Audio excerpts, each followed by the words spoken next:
Mon mémoire, il porte sur l'impact de l'occupation et du phénomène de colonisation d'Israël dans les espaces de fête palestiniens. Pour cela, je suis allé vivre plusieurs mois en Palestine, dans les territoires occupés de Cisjordanie, aussi d'Israël, mais pas Gaza, pour des raisons que vous vous doutez bien. Donc j'ai commencé mon terrain à Ramallah, qui est la capitale de facto palestinienne, abritant l'autorité palestinienne et les différentes ONG, qui donc est une ville plutôt occidentalisée.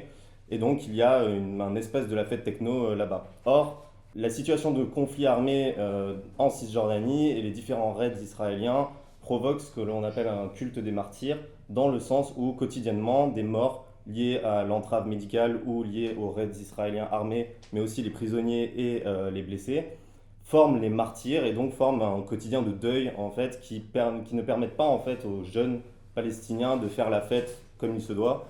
Et donc ils se réfugient dans la ville de Haïfa au nord d'Israël.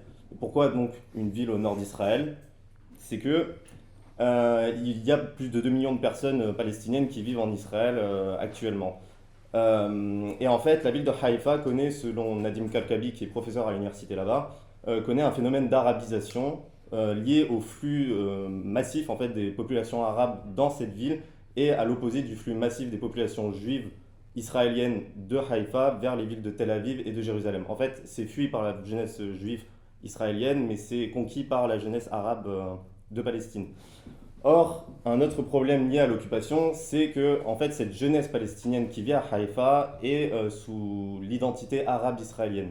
Ce qui en fait provoque un problème, c'est que et une mésentente avec les Palestiniens de Cisjordanie qui eux-mêmes peuvent les considérer en tant qu'arabes israéliens et donc ils aimeraient être représentatifs de cette scène techno qui finalement existe quasiment que à Haïfa.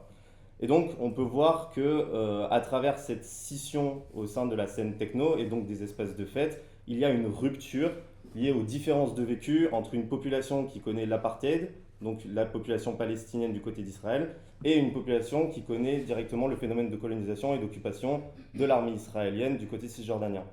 Donc, existe-t-il une scène techno en Palestine? Pour répondre à votre question, oui, il en existe une, mais existe-t-il un safe space qui est inhérent normalement à la scène techno, c'est-à-dire un espace libre et inclusif? Là est toute la question à cause justement des problématiques de l'occupation actuelle. Voilà, merci beaucoup.